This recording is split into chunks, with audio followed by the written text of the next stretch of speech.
welcome back this week. I'm Renzo Rossato. And I'm Gaston Rossato. This is season 4, episode 10. And today we're doing Gaston's pride and joy. That's right. On my birthday this year, I bought this 1967 Giulia Sprint GT. On this episode, we're not going to go too much in detail on the Sprint GT. Please refer back to our previous episodes that we talk all about this car. We're going to talk about this particular build, who built it, where it came from, where do we get it from, what are some of the goodies, what I've done to it, and what are my plans moving forward with this car. I even came dressed for the occasion. So without further ado, let's go for a drive in this, what I call a GTA replica clone, you know. But before that drive, hit that subscribe button for us, guys. Help us reach that 10,000 subscriber mark. Let's go have some fun. Let's do it.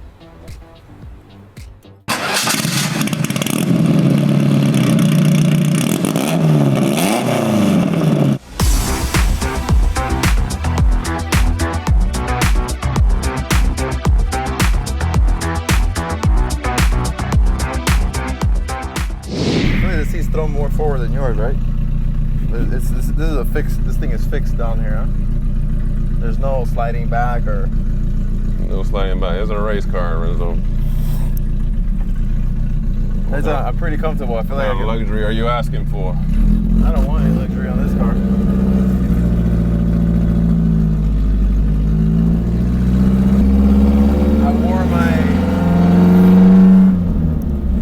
I wore the thinnest shoes that I have. I know these pedals are very tight pedals, and these pedals are actually not the factory pedals. You see, these are hanging pedals. The Giulia Sprint GT came with standing pedals, so it has upgraded brake system also. On factory GTV calipers, but an upgraded brake system. Okay, cool. Now, first thing you can tell here, it's very loud. We have a GTA side exhaust, which is awesome, but it's not a daily driver. This is a street track machine, leaning towards more on the track side. So one of the goals on this car is to actually make it a little more streetable, at least in the interior and exhaust. Yeah, because these bucket seats are really aggressive. They are, but what I like about them that you sit low is because we're so tall. It just gives me a very comfortable. Yeah, it's true, you're right. There's a lot of room for me here. Yeah, but you know, that's one of the upgrades that we're going to talk about later.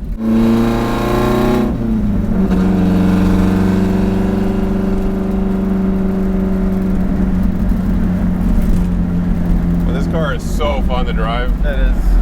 It's a go-kart. It's a go-kart, and this particular car has some very nice pedigree, some good provenance as far as who built it, and you know, the purpose behind the build. And we're taking it easy right now. Like any good Italian car, it needs to be properly warmed up. We gotta get those fluids up to temperature. And this engine, as a matter of fact, has just been recently rebuilt. We probably have 200 miles on it. Wow.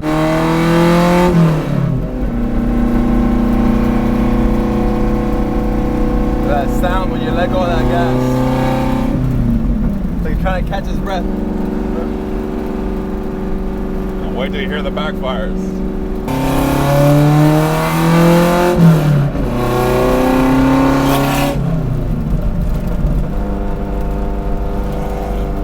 She's loud, and when you're passing a car and you're accelerating, it comes right back at you. It pounds it right back at your ear. It's butter, right how you drive this car. And it's just so soft, there's no grinding. All the upshifts, all the downshifts are just so seamless.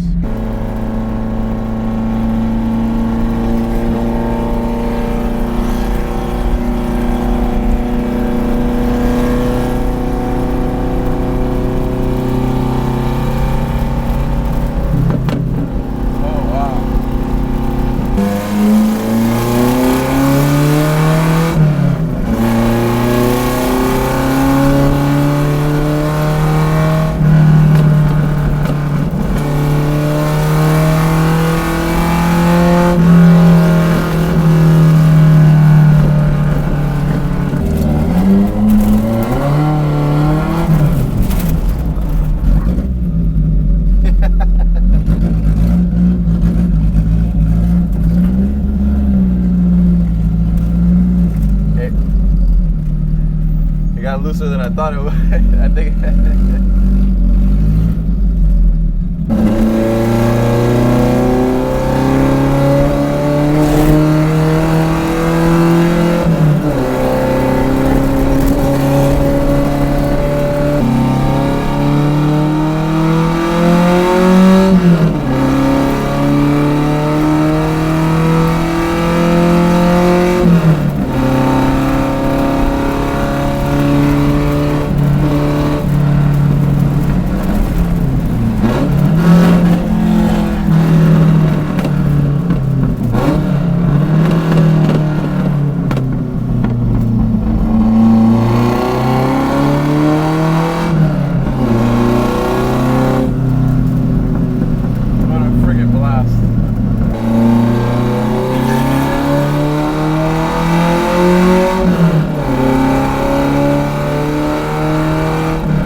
Gaston, let's do a little walk around on your baby here. Let's start off with the heart of the beast, the engine. Tell me a little bit about that. As I mentioned, this engine was recently rebuilt, okay? It is swapped. This car originally came with a 1600 motor. This is a 2-liter, and it's a hot 2-liter because it has the heads done, right? Okay. Valves, high compression pistons. It's got manifold exhaust, tuned up carburetors, which we're gonna work on, okay? I don't like those air intakes, or those filters rather.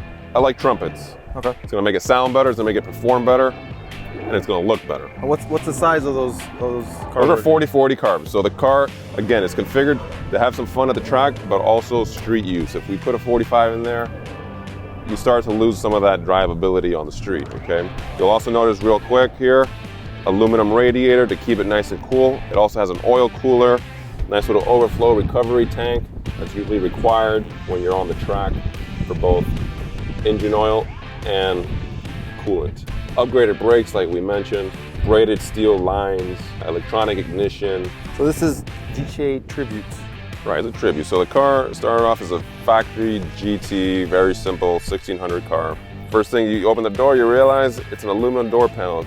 Light, weight, simple functionality, nothing to break here. There's nothing to crank, there's nothing to lock. One hand that open the door and that's it. That's it. I want to make it a little more streetable. So I'm thinking about, upholstering the door, put a nice GTA door card on it. To open the door again, you gotta jump through the cage here to get into the bucket. It's a little uncomfortable. I'm thinking of maybe removing that. I'll leave the back. It looks cool, plays the part. We already mentioned while driving the hanging pedals. Hanging pedal is because of the upgraded brakes. It still maintains the original dash, although there's no glove box that's been removed. The car has no radio. It's a very bare bones, super analog car. This is what I love about it. There's nothing that you can do in here except for drive. I actually really like, which I probably think you might change it. I don't know if you are, you let me know, the Momo Alcantara steering wheel. I like the way it looks. I like it. I'm thinking of replacing it with a Momo Alcantara flat steering wheel. The car has also been upgraded in the rear. They took out the conventional fuel tank and it has an Alfaholics fuel cell where the old spare tire used to be. Check that out. Okay.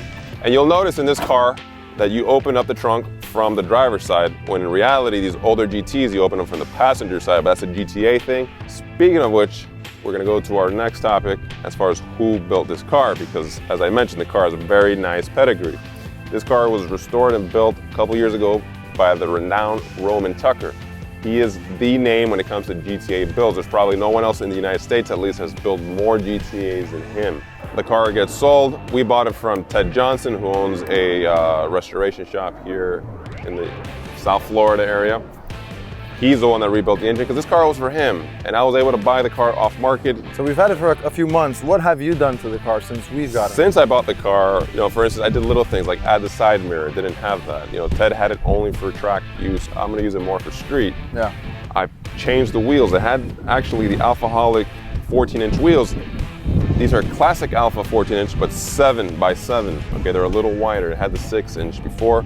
These are the bare aluminum finish, which I love. It gives it more of that magnesium look, like the real GTA. Like the white one we have featured on our Right, channel. the Campagnolo wheels. Right. And so, the way you maintain this wheel is by just, a little oil on it. I put a little WD-40, but over time it actually builds patina and it makes it look even more like the magnesium wheel. Nice. It's covered in the Avon CR6ZZ wheels. That is proper also. As far as the size is concerned, it's a 185/70/14 rounded vintage racer look tire, just like you're gonna find on the original GTA. I think that wider rim gives it that nice stance look. It gives it the proper stance. The whole car suspension underneath has been rebuilt with all polyurethane bushings, front beefed up sway bar, sport springs. The car handles, like we said, like a go-kart. So we want your opinion on this.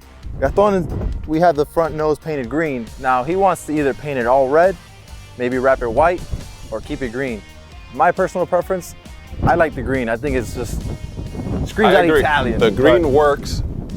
It's not something I've ever would have gone with, but you know, that's what I want. Something that just pops maybe a little more white. You can't go wrong. Very common livery, period correct for the car. Right. Or just all red. What do you guys think? Comment down below, let us know. So, car is beautiful, and that drive over here was a lot of fun, but I think it's my turn now. Yeah. I've never been a passenger in it, so perfect. First time for everything. Let's go.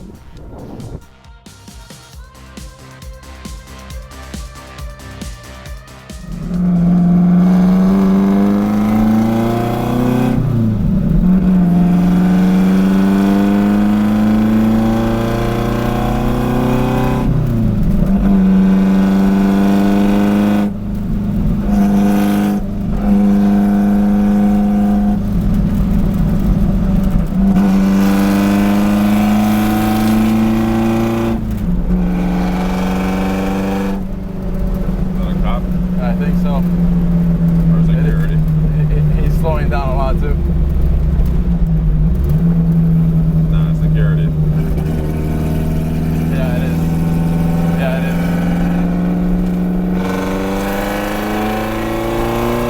is. Man, Gaston, what an exciting car to drive. I love it. And I do agree with you that maybe we gotta make it a little more streetable. The only thing I really do is look, change the exhaust, make it sound right, okay? Give it that distinctive Alfa sound. Yeah. Trumpets, so it sounds better. And then interior, a little more comfort. But I don't want to lose the touch of just the hot roddness of it. It's not for sale, guys. Again, everything's for sale. It just depends. Everything's replaceable, so I try not to get too emotional with the cars, but I do in fact love it, and I'm enjoying the process in the meantime. Guys, we appreciate your support. Please hit that subscribe button for us. We're gonna be here next week to provide you with another video and another badass car. I hope you enjoyed it. My name is Renzo Rossato. And I'm Gaston Rossato. Peace out.